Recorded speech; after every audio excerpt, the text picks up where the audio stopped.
Senang sekali bisa kembali berjumpa di dalam ibadah virtual ini ya. Saya kalau di dalam ibadah youth seperti ini sangat semangat sekali karena saya merasa kembali muda seperti umur-umur Anda semuanya. Ya, dan puji Tuhan kalau kesempatan ini merupakan satu kesempatan yang baik untuk kita bisa saling berbagi, dan saya juga sangat diberkati dengan sharing-sharing teman-teman sekalian. Dan tentunya nanti kita juga akan dukung doa buat teman-teman kita, supaya Tuhan melawat kehidupan mereka, dan Tuhan benar-benar menyatakan kerinduannya secara pribadi kepada semua rekan-rekan sekalian. Ya, malam hari ini saya mau sharing tentang satu tema, judulnya A Little Bit More, yaitu artinya adalah sedikit lebih lagi. Artinya begini, saudara-saudara, seringkali dalam perjalanan hidup kita mengikut Yesus, kita memiliki konsep tersendiri bagaimana melayani Tuhan, bagaimana mengiring Tuhan, bagaimana mengikut Tuhan. Kita sudah punya paradigma sendiri, punya format sendiri. Padahal kalau kita mau melihat secara lebih dalam, melihat secara lebih luas, ya, untuk mengikut Tuhan itu sebetulnya kita pakai cara berpikirnya Tuhan, konsepnya Tuhan. Ya, supaya kita lebih jelas, saya ingin membuka ayat di dalam Injil Lukas, di dalam ayat Lukas 8 ayat 22 sampai 25. Ya, ini tentang kisah angin ribut diredakan, di mana Tuhan Yesus memberikan sebuah pengalaman kepada para murid-muridnya untuk bagaimana menghadapi badai.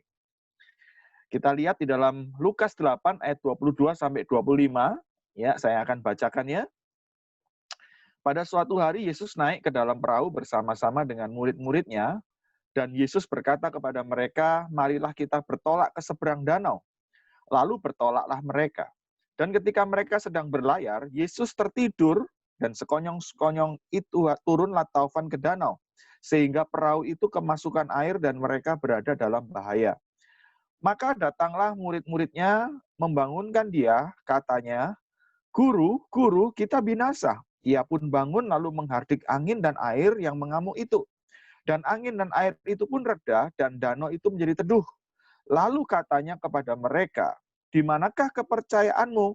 Maka takutlah mereka dan heran, lalu berkata seorang kepada yang lain, siapa gerangan orang ini sehingga ia memberi perintah kepada angin dan air dan mereka taat kepadanya. Amin. Puji Tuhan. Saudara-saudara yang terkasih, kalau kita memperhatikan cerita ini, sebetulnya cerita ini adalah cerita yang sangat populer, cerita yang sangat umum, dan kita tahu bahwa cerita ini pada akhirnya badai itu reda. Tetapi kita jangan fokus kepada badai yang reda. Kita harus fokus kepada pernyataan Yesus yang bertanya, di manakah kepercayaanmu? Ketika badai itu sudah reda, Yesus memberikan sebuah pertanyaan. Di manakah kepercayaanmu? Kira-kira kalau kita perhatikan pertanyaannya Yesus ini, apa yang bisa kita tangkap dari kisah ini? Coba renungkan sejenak. Apa yang bisa kita tangkap dari cerita ini? Padahal yang disebut murid-murid Yesus itu percaya kepada Yesus. Buktinya mereka mau ikut Yesus. Disuruh bertolak ke seberang danau, mereka pun akhirnya juga nurut bertolak ke seberang danau. Mereka kalau dikategorikan orang percaya, ya mereka percaya. Tetapi ingat, percaya yang mereka lakukan kepada Yesus ternyata belum memiliki bobot percaya yang Yesus harapkan. Buktinya ketika ada badai, statement dari murid-muridnya berkata apa? Guru, guru, engkau tidak peduli kita binasa. Artinya mereka itu sempat kecewa dengan Tuhan. Mereka memiliki kesimpulan tersendiri tentang Tuhan. Menganggap Tuhan itu tidak peduli. Nah, sekarang kita perhatikan baik-baik. Bukankah seringkali dalam perjalanan hidup manusia, terutama orang Kristen ya, orang yang rajin ibadah, rajin pelayanan, aktif dalam pekerjaan Tuhan, mereka selalu berpikir kalau ikut Tuhan Yesus itu semua harus serba lancar, harus semua serba mudah, semua harus serba oke, serba nyaman, semua serba happy-happy. Tetapi ingat, Yesus berkata apa? Mari kita bertolak ke seberang. Menuju ke seberang Danau Galilea itu bukan pekerjaan yang mudah. Karena Danau Galilea itu tidak seperti danau-danau yang ada di Indonesia, danau-danau yang kita ketahui, yang kita sering berkunjung ke sana. Tidak. Danau Galilea itu luasnya luar biasa. Saya pernah melihat Danau Galilea itu ketika saya ke Israel, diameternya itu 20 km. Terlalu luas danau itu, sampai kalau ada angin datang ke danau itu, ada gelombang, ada badai, suasananya sudah bukan kayak danau, tapi kayak laut. Makanya Danau Galilea juga disebut The Sea of Galilea, Lautan Galilea. Nah, ketika murid-murid ini menyeberang Danau Galilea di tengah perjalanan, Yesus tertidur. Apa salahnya sih tertidur? Nggak ada salahnya. Tetapi justru ketika ada masalah, badai datang, mereka ini menganggap Yesus kok bisa tidur? Yesus kok diam saja? Yesus kok tidak berbuat sesuatu? Yesus kok seolah-olah tidak peduli? Ayo kita renungkan sejenak. Seringkali kita berpikir ketika ada badai, kita bertanya-tanya, kenapa ini harus terjadi sama saya, Tuhan? Kenapa ini harus menimpa saya? Kenapa harus saya alami? Kalau saya harus mengalami ini, kenapa engkau tidak menolong? Kenapa engkau diam saja? Kenapa engkau cuek? Kenapa engkau tidak ikut ambil bagian untuk membukakan jalan? Itu reaksi yang seringkali muncul dalam kehidupan manusia, termasuk dalam kehidupan kita sebagai orang percaya. Ya, reaksi murid-murid adalah reaksi manusiawi. Mereka mempercayai Tuhan, tetapi mereka ada diperhadapkan pada kekecewaan. Kalau aku mempercayai Tuhan, Tuhan itu cinta kepadaku, Tuhan mengasihi aku, kenapa aku dibiarkan masuk dalam situasi kondisi seperti ini? Kenapa ada badai? Kenapa ada penyakit? Kenapa ada kesulitan? Kenapa ada tantangan? Jangan lupa loh, kita ikut Tuhan Yesus itu bukan berarti kita lalu bebas dari masalah, bebas dari kesulitan. Kita nggak pernah dapat janji seperti itu dari firman Tuhan. Bahkan Alkitab berkata Mazmur 34 ayat 20, kemalangan orang benar itu banyak. Betul ya? Orang ikut Tuhan itu sangkal diri pikul salib. Orang ikut Tuhan Yesus itu dihina, diolok, dicemooh. Orang ikut Tuhan Yesus itu dianggap orang aneh, orang gila. Dianggap orang yang tidak umum. Bahkan orang seringkali mengatakan, orang ikut Tuhan Yesus itu orang yang tidak masuk hitungan seperti kebanyakan banyak orang. Bahkan tidak sedikit yang dibully juga. Makanya kalau kita ikut Tuhan Yesus mengalami masalah, mengalami pergumulan, mengalami fitnah, mengalami sakit, mengalami tantangan, berarti kita sudah di jalur yang benar. Setuju? Ya, kita ada di jalur yang benar. Justru sebaliknya, kalau kita ikut Tuhan Yesus, tidak ada masalah, tidak ada badai, tidak ada kesulitan, semua baik-baik saja, is okay, semua serba mudah. Saya khawatir kita ada di jalur yang salah.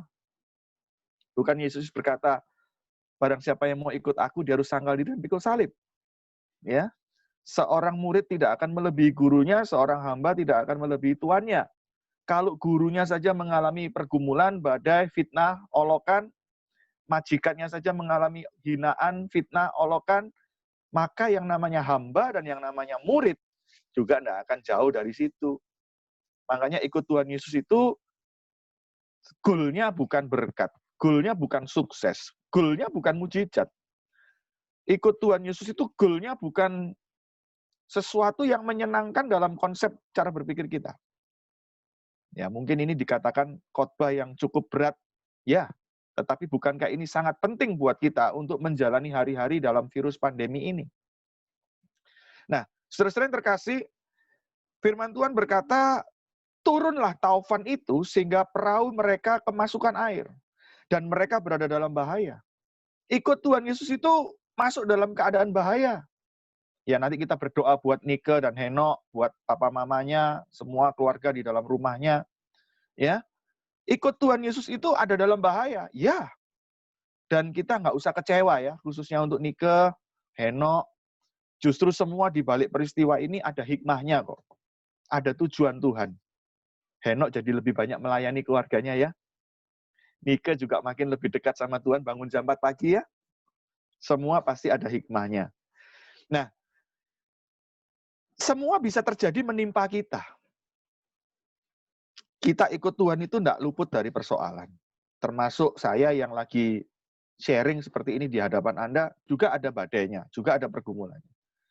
Nah, yang berikutnya, murid-murid berseru kepada Yesus ayat 24. Guru, guru kita binasa. Ini komentar yang bermuatan putus asa, komentar yang bermuatan kecewa, komentar yang bermuatan hopeless, merasa nggak mampu, merasa nggak sanggup, merasa sudah pasti mati. Tidak ada lagi yang bisa dilakukan. Kita binasa. Padahal badai itu tidak membinasakan. Ya, tapi mereka sudah berpikirnya terlalu jauh. Pasti binasa ini, pasti mati ini, pasti cilaka ini.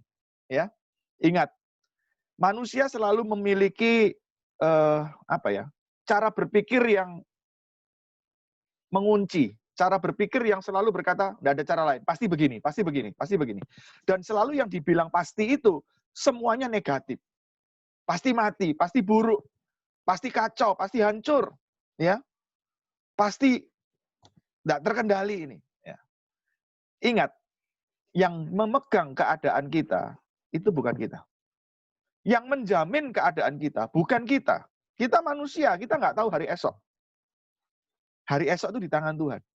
Makanya Alkitab berkata, Matius 6:34, kesusahan sehari, cukuplah untuk sehari. Nggak usah khawatir tentang apapun juga.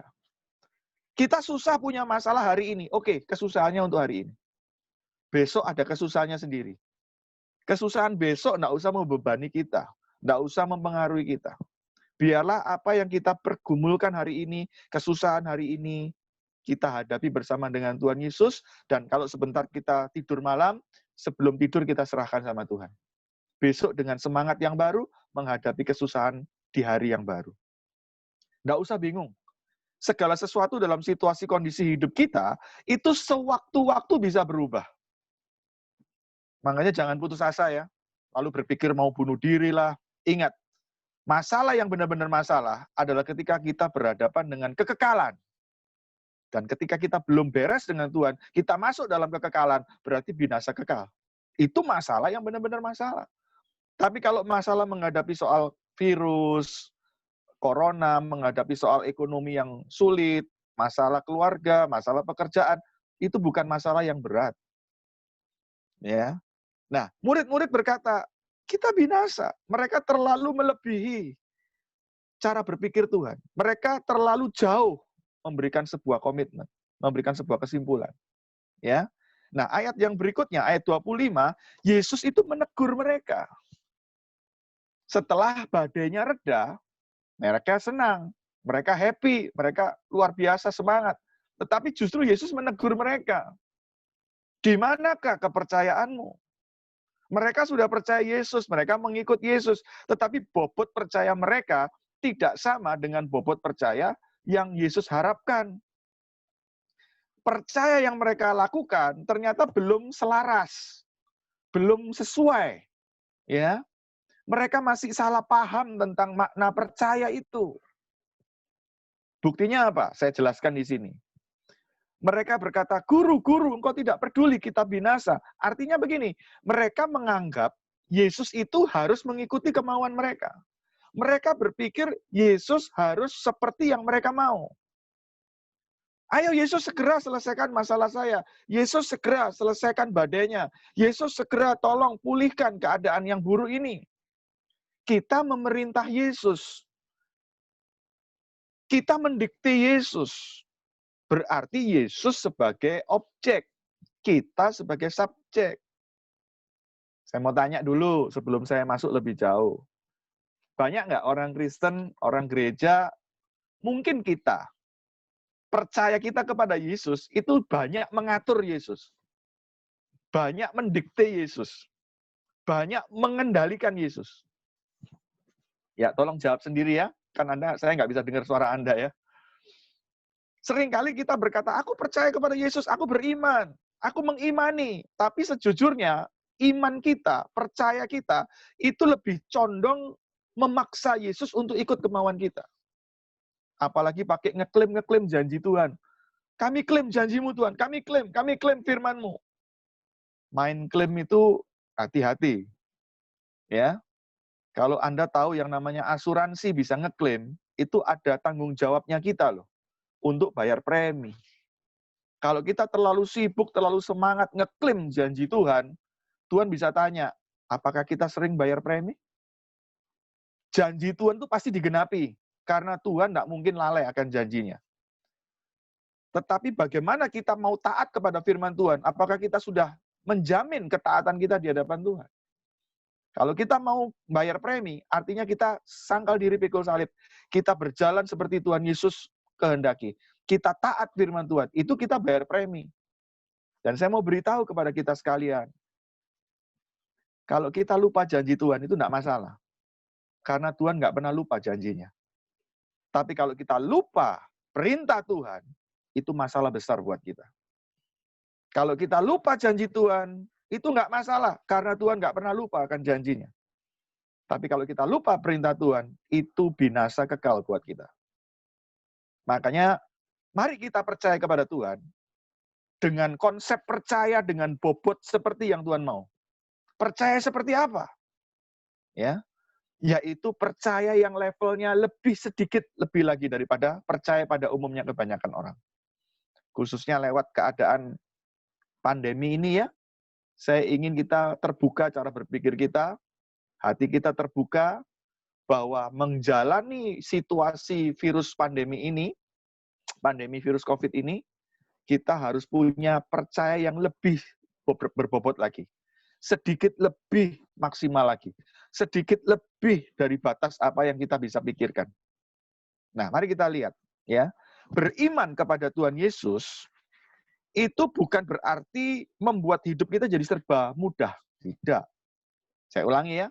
Beriman kepada Tuhan Yesus bukan berarti iman itu akan membuat hidup kita jadi serba mudah. Namun justru iman itu akan membuat hidup kita jadi serba mungkin. Kelihatannya nggak mungkin. Tetapi bersama dengan Tuhan Yesus, mungkin. Ya. Murid-murid menginginkan Yesus meredakan badai.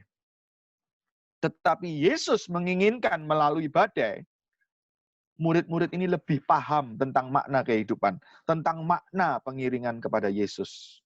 Saya ingin bagikan kepada kita sekalian. Hidup ini bukan hanya berisi masalah, lalu kita minta kepada Tuhan supaya masalah kita teratasi, lalu selesai. Enggak. Saya ulang ya. Hidup ini bukan hanya berisi masalah, lalu kita minta tolong kepada Tuhan supaya masalah kita teratasi, lalu selesai. Tidak. Kalau hidup ini isinya cuma seperti itu, lalu kita beriman kepada Tuhan Yesus dengan konsep hanya seperti itu, apa bedanya dengan konsep Gunung Kawi? Apa bedanya dengan konsep orang-orang yang pergi ke tempat-tempat keramat? Di mana mereka juga punya masalah, mereka beriman, mereka mengharapkan apa yang mereka percayai menolong mereka. Ya. Hidup ini sebenarnya adalah berisi tentang kuasa Allah, hikmat Allah, dan kehendak Allah. Untuk membentuk karakter kita, untuk membentuk rohani kita menjadi seperti Allah, menjadi seperti Kristus. Tadi Alex sempat menyinggung ya, tentang mendapat renungan tentang keserupaan dengan Kristus. Hidup di dunia ini tujuannya cuma satu, yaitu menjadi seperti Tuhan, menjadi seperti Kristus. Ya. Yesaya pasal 43 ayat yang ke-7. Semua yang hidup yang diciptakan untuk kemuliaan Tuhan. Ya, Kolose 1 ayat 16. Semua dari Dia, untuk Dia, dan kepada Dia. Kita hidup dari Tuhan, untuk Tuhan. Hidup kita paling indah, paling maksimal, paling bahagia, paling berbobot, paling bernilai, kalau hidup kita untuk Tuhan, memuliakan Tuhan. Memuliakan Tuhan dengan cara bagaimana? Memuliakan Tuhan itu bukan ukurannya dengan banyak pelayanan. Melayani Tuhan itu baik. Melayani pekerjaan Tuhan, aktif di gereja, aktif di persekutuan, itu baik. Tetapi semuanya itu nggak akan ada nilainya apapun kalau dalam keseharian kita tidak ada ketaatan.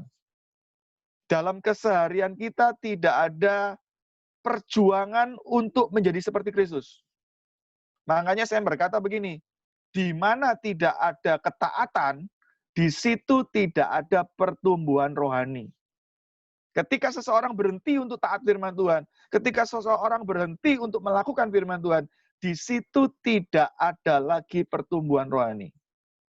Pertumbuhan rohani selalu berjalan dengan ketaatan.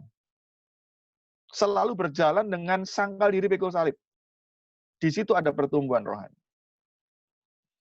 Ya. Makanya segala sesuatu yang terjadi menimpa kita, coba kita cari hikmahnya. Kita cari maknanya ini apa, kehendak Tuhan itu apa. Sebenarnya Tuhan mau melakukan apa. Karena saya percaya segala sesuatu yang terjadi tidak ada yang kebetulan. Ya tadi Amel sempat berkata, wah kalau banyak waktu di rumah gitu enak, semua serba hemat. Bagi yang belum berumah tangga, ya bisa lebih hemat. Tapi yang sudah berumah tangga, lebih boros. Tapi apakah saya perlu mengeluh? Apakah saya perlu bersungut-sungut? Tidak. Disyukuri saja. Ya, saya pernah ditanya oleh seseorang ketika orang tersebut datang konseling kepada saya, gimana Pak keadaannya dengan virus pandemi ini, pandemi virus COVID ini? Ya, semua serba sulit, semua serba mengeluh, semua serba berat. Saya berkata begini, puji Tuhan, haleluya. Kenapa Pak kok semangat puji Tuhan, haleluya? Ya, seumur-umur dari zamannya engkong kita, kakek nenek kita, papa mama kita, nggak pernah loh ada zaman seperti ini. Justru ada zaman seperti ini kita bisa ngalami. Ini pengalaman yang unik.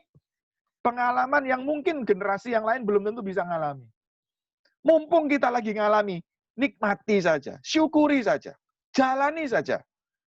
Dengan kekuatan dari Tuhan, dengan hikmat dari Tuhan, kita bisa happy, kita bisa enjoy. Kalau nuruti susah, susah. Nuruti stres, stres. Tapi hidup kita bukan ditentukan oleh situasi dan kondisi, hidup kita ditentukan oleh apa kata firman Tuhan. Ya. Oleh sebab itu, ayo rekan-rekan sekalian, saya ingin mengajak kita little bit more, ya. Sedikit lebih lagi membuka hati, membuka pikiran kita untuk mengerti sebetulnya Tuhan itu mau melakukan apa dalam hidup kita di dalam situasi seperti ini. Memang Yesus bisa menolong. Badainya murid-murid diredakan. Tetapi Yesus ingin yang lebih daripada itu. Supaya murid-murid itu percaya lebih lagi daripada percaya sebelumnya. Mungkin kita sudah percaya kepada Yesus, tetapi di dalam keadaan virus pandemi ini, ya, kita harus lebih percaya dengan konsepnya Tuhan. Caranya bagaimana? Saya memberitahukan kalau dalam hal pekerjaan, dalam hal karir, ya. Saya ingin bacakan di dalam Kolose pasal 3 ayat 22 sampai 24. Kolose pasal yang ketiga, saya ingin tunjukkan ini ya sebagai bekal buat kita sekalian. Kolose pasal 3, kita lihat ayat 22 sampai 24, firman Tuhan berkata begini, hai hamba-hamba, taatilah Tuhanmu yang di dunia ini dalam segala hal, janganlah hanya di hadapan mereka saja untuk menyenangkan mereka, melainkan dengan tulus hati karena takut akan Tuhan. Apapun juga yang kamu perbuat, perbuatlah dengan segenap hatimu seperti untuk Tuhan dan bukan untuk manusia. Ya, di dalam karir kita, dalam pekerjaan kita, lakukanlah segala pekerjaan kita dengan segenap hati, dengan sungguh-sungguh, seperti untuk Tuhan, bukan untuk manusia. Kalau kita bisa menyadari semua yang kita lakukan untuk Tuhan, kita nggak perlu ngomel, kita nggak perlu bersungut-sungut, nggak perlu mengeluh ya. Kenapa kita banyak sekali mengeluh, mengomel, kecil hati, bersungut-sungut? Karena kita berpikir kita melakukannya untuk bos kita, untuk pimpinan kita, untuk pendeta kita, untuk gembala kita. Tapi lakukanlah semuanya seperti untuk Tuhan. Ketika kita punya pikiran seperti untuk Tuhan, kita bisa belajar apa? Kita bisa belajar lebih rendah hati, belajar lebih ikhlas, belajar lebih tulus, belajar lebih tanggung jawab, belajar lebih mengendalikan diri, belajar lebih berintegritas, belajar lebih jujur, belajar lebih maksimal lagi di hadapan Tuhan. Ya. Nah, kalau kita perhatikan di dalam Matius pasal 25 ayat 14 sampai 21, itu ada beberapa hamba yang diberi talenta oleh tuannya. Ya, ada yang diberi 1, ada yang diberi 3, ada yang diberi 5, dan sebagainya. Ketika tuan itu kembali, hamba-hamba itu memberi laporan. Ya, hamba yang mendapat 1 talenta menyimpan talentanya. Hamba yang mendapat 2 talenta mengerjakannya. Hamba yang dapat 5 talenta mengerjakannya. Dan yang dikerjakannya itu akhirnya berlipat ganda. Ketika majikan itu atau tuan itu kembali pulang, si majikan ini atau si tuan ini berkata kepada si hamba yang mengubur talentanya, "Kenapa kau tidak berikan saja kepada hamba yang lain untuk bisa mengembangkannya?" Lalu dituduh apa? "Engkau hambaku yang jahat. Engkau tidak melakukan seperti yang kuharapkan." Apa yang terjadi? Dia dikutuk, dia dibuang, dia diusir. Tetapi kepada hamba yang mengerjakan talentanya dengan penuh tanggung jawab, dengan penuh semangat, dengan penuh integritas, Tuhan itu berkata apa? "Hai hambaku yang baik dan setia, yang bekerja dengan sungguh-sungguh, masuklah dalam kebahagiaan Tuhan." Ingat, saya mau mengatakan begini, apapun yang kita lakukan, yang menilai itu Tuhan. Ya, yang kita lakukan, yang menilai Tuhan. Jadi nggak usah mengeluh, walaupun manusia, pimpinan kita, atau siapapun nggak menghargai, nggak masalah. Kita lakukan semaksimal mungkin, kita lakukan dengan segenap hati, nanti yang mengupah kita itu Tuhan. Tugas kita hanya melakukan yang terbaik. Urusan hasil, Tuhan yang menentukan. Ya, ingat, Tuhan kita itu Tuhan di atas segala Tuhan. Dia bisa mengupah kita dengan adil, mengupah kita dengan sangat betul. Makanya enggak usah kecil hati ya. Walaupun orang lain enggak menghargai kita, orang lain enggak menghargai kita, orang lain enggak mendukung kita, enggak masalah. Kita semua lakukan untuk Tuhan. Termasuk di dalam pelayanan, kita lakukan semua untuk Tuhan. Yang kedua, di dalam pelayanan ya, kalau kita lihat dalam 1 Korintus 9, saya ingin tunjukkan ini yuk sebagai ayat-ayat terakhir yuk. 1 Korintus pasal yang ke-9. Ayat yang ke-24 sampai ayat yang ke-27. 1 Korintus 9 ayat yang ke-24 sampai ke-27. Tidak tahukah kamu bahwa dalam gelanggang pertandingan semua peserta turut berlari, tetapi bahwa hanya 1 orang saja yang mendapat hadiah? Karena itu larilah begitu rupa, sehingga kamu memperolehnya. Tiap-tiap orang yang turut mengambil bagian dalam pertandingan menguasai dirinya dalam segala hal. Mereka berbuat demikian untuk memperoleh suatu mahkota yang fana, tetapi kita untuk memperoleh suatu mahkota yang abadi. Sebab itu aku tidak berlari tanpa tujuan, dan aku bukan petinju yang sembarangan saja memukul, tetapi aku melatih tubuhku dan menguasainya seluruhnya, supaya sesudah memberitakan Injil kepada orang lain, jangan aku sendiri ditolak. Paulus berkata bahwa dia telah berlari begitu rupa. Artinya dia tidak secara standar umumnya orang lain. Dia kerja lebih keras, latihan lebih keras. Dia sungguh-sungguh kepada Tuhan. Ya. Dan dia begitu luar biasa memaksimalkan dirinya. Itulah yang saya katakan, percaya kepada Tuhan itu harus sedikit lebih lagi. Jangan pakai standar umum manusia pada umumnya, tapi standarnya Tuhan. Di dalam melayani pekerjaan Tuhan, ayo kita bukan fokus kepada apa yang kita lihat secara lahiriah, tapi kita fokus kepada tujuan sorga. Kita lebih bijaksana, lebih disiplin, lebih suci, lebih murni, lebih hati-hati, lebih bisa mawas diri, ya, lebih ikhlas, lebih bisa bertanggung jawab untuk menjadi teladan, lebih setia, lebih semangat. Dan saya percaya, Tuhan itu pasti akan mengupah kita kok. Tuhan itu pasti akan memberkati kita. Ya, makanya ikut Tuhan Yesus itu yang penting itu bukan soal berkat, mujizat, kesembuhan, dan sebagainya.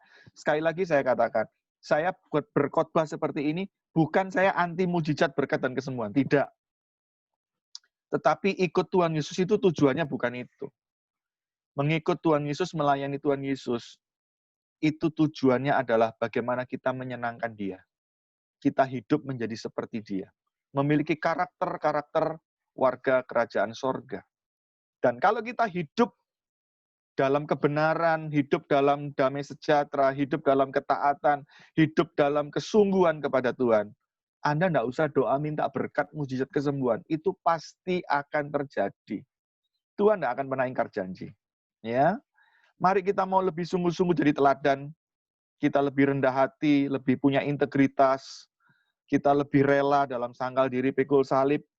Dan saya percaya kok, kalau kita sungguh-sungguh kepada Tuhan, memaksimalkan diri kita, Tuhan pasti memberkati kita. Tuhan pasti menolong kita. Tuhan pasti menyertai kita. Ya, saya cuma ingatkan saja kepada teman-teman kita yang sudah sharing, yang juga kita akan doakan nanti, Henok, Nike, Alek, juga untuk siapa tadi? Carlson, ya, mamanya. Khususnya untuk Alek ya, saya titip pesan. Alek, kalau menghadapi sidang nanti berhadapan dengan dosen-dosen, ya, ingat ya, yang paling menguasai materi itu kamu, bukan dosen.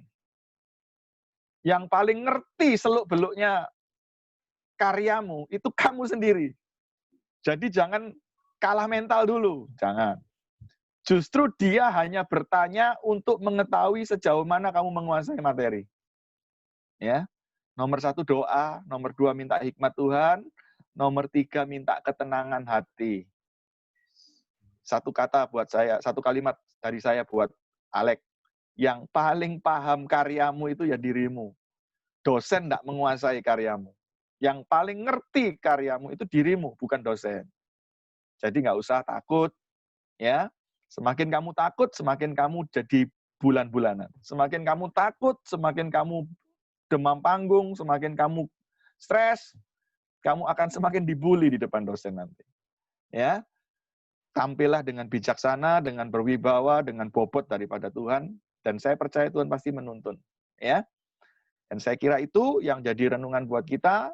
Badai ini pasti berlalu. Pandemi ini tidak untuk selamanya. Ya, ingat, bagi yang teman-teman kita yang sudah positif kena COVID, itu bukan akhir segala-galanya. Ya, orang yang kena COVID tetap bisa sembuh.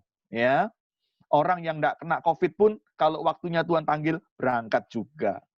Jadi tidak usah kecil hati. Ya, yang penting begini, di balik COVID ini apa sih yang Tuhan mau kerjakan dalam hidup saya secara pribadi, dalam keluarga saya secara pribadi? Nah, itu tolong difokuskan, dipertanyakan kepada Tuhan. Apa maumu Tuhan? Apa kehendak rencanamu Tuhan? Dan saya percaya Tuhan mau memakai keluarganya Henok, Nike, ya, semakin luar biasa di dalam Tuhan. Amin. Ya, dan kita juga lebih dekat sama Tuhan. Kita selalu dukung doa teman-teman kita supaya mereka juga dikuatkan selalu. Ya, saya kira itu. Saya tutup renungan firman Tuhan pada malam hari ini. Amin. Ya, selanjutnya tutup doa atau saya kembalikan kepada hostnya? Tutup doa aja kok. Kembalikan ke ya. bingung nanti saya. Baik, kita akan tundukkan kepala, kita akan tutup mata, kita akan renungkan sejenak apa yang telah kita terima baik melalui sharing, baik melalui kebenaran firman Tuhan pada malam hari ini. Terima kasih Bapak, kami mengucap syukur. Kami tahu kesempatan yang kami miliki pada saat-saat ini adalah kesempatan yang sangat berharga luar biasa.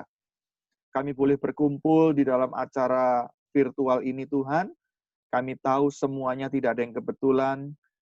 Hamba-Mu sebagai penyambung lidah Tuhan di dalam kebenaran firman-Mu pada malam hari ini juga diberkati melalui sharing-sharing rekan-rekan semuanya. Kami rindu Tuhan Kau memakai kami semua untuk lebih maksimal, untuk sedikit lebih lagi keluar dari batas umumnya kebanyakan cara berpikir orang. Biarlah kami Tuhan menjadi orang-orang yang peka, menjadi orang-orang yang cermat, menjadi orang-orang yang tanggap akan setiap kerinduan Tuhan. Berkati kami Tuhan untuk melewati masa-masa pandemi ini dengan hikmat dan tuntunan yang daripada Tuhan. Kami percaya Tuhan badai ini pasti berlalu. Biarlah melalui segala peristiwa yang terjadi, kami boleh memiliki kepercayaan yang lebih lagi, seperti kepercayaan yang Tuhan inginkan, yang Tuhan harapkan dari hidup kami. Terima kasih Bapa, hidup kami bukan bergantung situasi dan kondisi, tapi hidup kami bergantung kepada Tuhan. Ajar kami berserah total, ajar kami selalu pasrah total kepada Tuhan Yesus, karena Engkaulah yang memiliki kehidupan kami. Engkaulah yang memegang nafas kami. Terima kasih Bapa, kami berdoa khususnya untuk Nike beserta dengan orang tuanya. Kami berdoa Tuhan dalam nama Yesus berikanlah kesembuhan secara sempurna. Kami yakin Tuhan saat ini kami berdoa di sini, kuasa-Mu bekerja menjamah setiap ruangan kamar yang ditinggali oleh Nike beserta orang tuanya. Oleh bilur-bilur Yesus segala penyakit disembuhkan. Virus-virus COVID Tuhan kami patahkan, kami hancurkan dalam nama Yesus. Biarlah kuasa-Mu bekerja Tuhan. Apa yang kami ikat di bumi terikat di sorga. Apa yang kami lepaskan di bumi terlepas di sorga. Kami ikat segala kuasa penyakit dan kami lepaskan kuasa kesembuhan mengalir menjamah kehidupan mereka sekeluarga. Bahkan Tuhan lindungi dari semua anggota keluarga yang belum, yang tidak terkena COVID ini Tuhan. Tutup bungkus dengan kuasa darah-Mu. Tidak ada yang tertular, tidak ada yang terkontaminasi. Berkati semua neneknya, bude-budenya, juga untuk Henok tutup bungkus dengan kuasa darah-Mu. Sehingga keluarga ini boleh semakin murni, semakin bersinar, semakin memancarkan kemuliaan Tuhan. Kami berdoa juga untuk mama daripada Carlson yang akan operasi mata. Tuhan tolong pimpin. Kami berdoa dalam nama Yesus. Berkati, berikan ketenangan hati. Berkati, berikan Tuhan hikmat untuk para dokter, perawat, melalui alat-alat medis semua. Sehingga proses operasi berjalan lancar dari awal sampai akhir. Berkati kesembuhan dengan sempurna Tuhan. Untuk semua keluarga juga diberikan ketenangan, diberikan keteduhan hati. Kami berdoa Bapa, oleh bilur-bilur Yesus Engkau sembuhkan dengan ajaib. Kami berdoa juga, oh Tuhan, untuk anak-Mu yang bernama Alek, Tuhan, akan ujian skripsi, Tuhan, ujian sidang. Kami mohon campur tangan-Mu, berikan ketenangan hati, berikan hikmat pengurapan daripada-Mu. Dia boleh menjawab setiap pertanyaan daripada dosen-dosen penguji, dan dia bisa menjawab dengan maksimal, menjawab dengan memuaskan, dan dia boleh berprestasi, nama Tuhan dipermuliakan. Kami percaya Tuhan Kau mendengar doa kami, dan kiranya firman-Mu termeterai dalam hati kami, beri kami kuasa untuk menjadi pelaku firman-Mu yang setia, sehingga hidup kami dimanapun berada, boleh menjadi teladan, boleh menjadi berkat, boleh menjadi dampak bagi banyak orang, sehingga orang lain melihat kami, mereka boleh melihat ada Yesus di dalamnya. Terima kasih Tuhan, berkati semua anggota youth yang ikut acara online pada malam hari ini, maupun yang tidak ikut acara online pada malam hari ini, dimanapun mereka semua berada, Tuhan memberkati dengan luar biasa. Terima kasih Bapak, kami serahkan untuk rencana-rencana ke depan, khususnya pada bulan Agustus nanti, banyak gereja-gereja yang mulai ibadah offline, kiranya Tuhan menolong, mengurapi, memberkati, bahkan memberikan hadirat-Mu, hadir dalam setiap ibadah, juga di dalam gereja kami. Terima kasih Bapak, kami mengucap syukur, sebentar kami akan akhiri acara ini, dan kami akan beraktivitas kami selanjutnya. Kami mengucap syukur Bapak, kami alaskan segenap doa kami, dalam nama Tuhan Yesus kami berdoa. Haleluya. Amin.